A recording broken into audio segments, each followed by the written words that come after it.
Malagim na disgrasya ang sinapit ng Pilipinang caregiver sa Taiwan na pauwi na sana sa Pilipinas.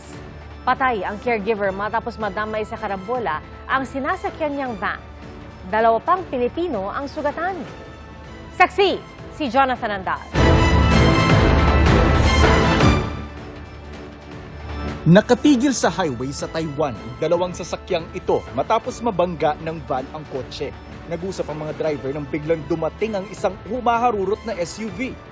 Sumalpok ito sa van, saka bumangga sa kotse. Wasak ang likod ng van sa lakas ng pagsalpok. Patay ang mga driver ng van at kotse. 3 Pilipino ang sakay ng van. Patay ang 62 anyos na caregiver na si Ebelia Escalona Cortez.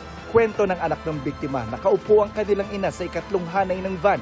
Naipit daw siya sa upuan, nabali ang tadyang at na-cardiac arrest. Dead on the spot ang kanilang ina na nakausap pa raw nila bago ang trahedya. Tumatawag po sa amin yun, sir. Kinakamusta po kami nung bago sa mga aksidente. Sabi niya, mag-ingat daw po kami lagi. Hindi ko po akalain na ganyan sasapitan ng nanay ko. Ayon sa Manila Economic and Cultural Office, naka-auto drive ang SUV nang masalpok nito ang mga nakatigil na sasakyan sa freeway.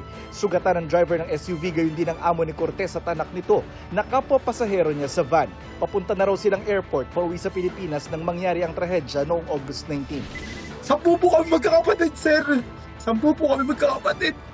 Nanay ko, tinutulungan din po kami nun. Sana po, sir, matulungan niyo po yung nanay ko, sir. Kasi, sir, sa pagkasakit, sir, yung sa nakabangga sa nanay ko, sana mapanagot, sir. Sana magkaroon ng masaya sa nanay ko, sir. Kasi, hindi namin po alam yung gagawin namin, sir.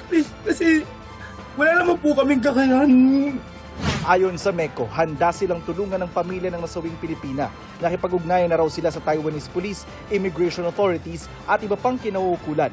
May uuwi sa bansa ang labi ni Cortez sa August 30. Ako si Jonathan Andal, ang inyong saksi.